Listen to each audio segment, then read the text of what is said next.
Hello, beautiful people. My name is Casey, and I'm an artist. I've been doing this for a while, and I don't mean that in a pompous way either. I mean that in a very casual way. I've been doing art on the side. It's always kind of been more of a hobby, but essentially, I'm finally making the time and the space to share my work in a real way. This channel, it's basically me figuring it out, experimenting, trying new things, and hopefully encouraging you to do the same. If you're interested, let's get to it.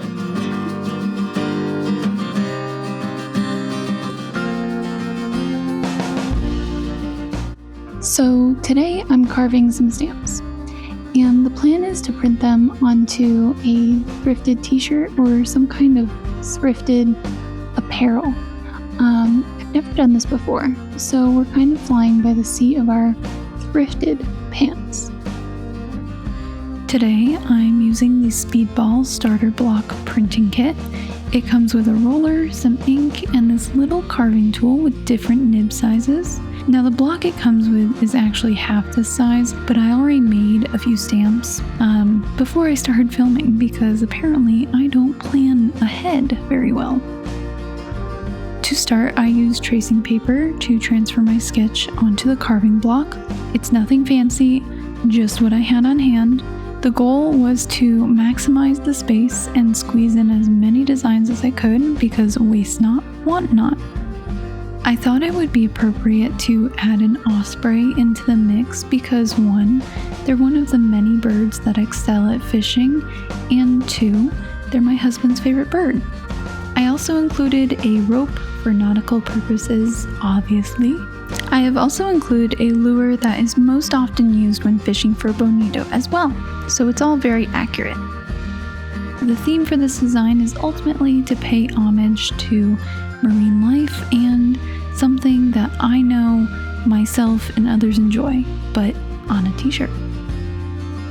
When it came time to carve these stamps, I started by carving along the outside of the design, taking the time to make sure each subject would have a defined outline, and then I proceeded to carve out the inside of each stamp, which you can see me doing here.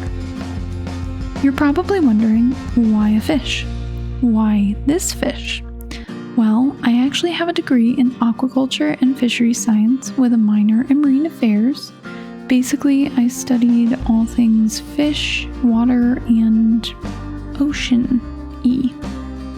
The Atlantic bonito isn't everyone's favorite when it comes to seafood cuisine.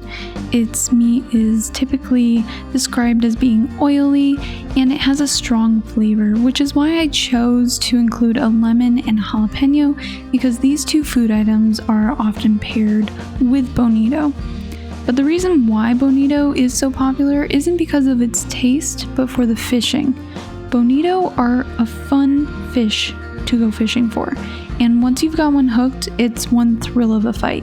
As someone who enjoys fishing, I am equally passionate about our marine ecosystem and the organisms that reside in it. So if you do go fishing, do make sure that you are fishing responsibly and respectfully.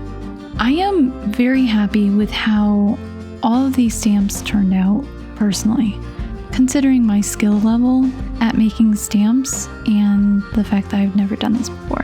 I'm slightly concerned by how the lure stamp will hold up because I have no idea what I'm doing. Kidding. I'm kidding, sort of. In hindsight, I should have left a piece of block between the hook and the links. I'm just concerned that over time, because the hook is so thin, that it will break off from wear. So that might be something I have to redo down the road. But that is the point of my channel. I'm holding myself accountable to finish these projects and to learn through them. So if anyone has any tips or suggestions, I would love to hear from you in the comments. I'm using a X-Acto knife to cut closer to the stamp, so it makes it easier for me to cut the fish out. And I should be using some kind of cutting board underneath, but this is actually our rolling kitchen island. We just moved into a new apartment, so I'm lacking an actual workspace and desk for that fact. But we're making it work. Also, don't do this the way I'm doing it. This is probably very dangerous. It's one of those do as I say, not as I do moments. But I have to admit, it is wildly satisfying. It's almost like peeling an apple. And it's just comfortable. In using the X-Acto knife like this, I want the stamp to transfer well. I'm going for a very clean look here with these stamps, which understandably isn't always the case, especially when you're printing on any kind of apparel, and hand cutting stamps out for this purpose doesn't always work out.